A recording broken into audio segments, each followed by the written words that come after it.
अवधूत चिंतन श्री गुरुदेव दत्त श्री स्वामी समर्थ श्री गुरुचरित्र अध्याय 6 गोकर्ण कथा। रावणाची माता कैकेयी ही शंकराची एकनिष्ठ भक्त होती। ती नित्य शिवपूजा करीत असे। एके दिवशी तिला शिवलिंग पूजेला न मिळाल्या कारणाने तिने मातीचे लिंग करून पूजा करण्यास सुरुवात केली। तिचा पुत्र रावण याने चौकशी करता तिने त्यास शिवलिंग पूजेचे महात्म्य सांगितले।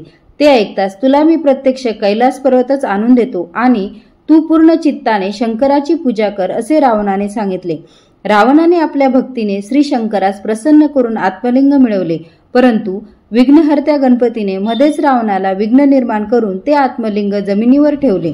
त्यानंतर रावणाने अनंत प्रकारे ते लिंग उचलण्याचा प्रयत्न केला, परंतु ते आत्मलिंग काही उचलले गेले नाही व ते त्याच जागी साक्षीभूत झाले।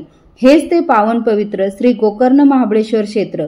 फलश्रुती दैवी खूप दूर होतो व विद्याप्राप्ती होते।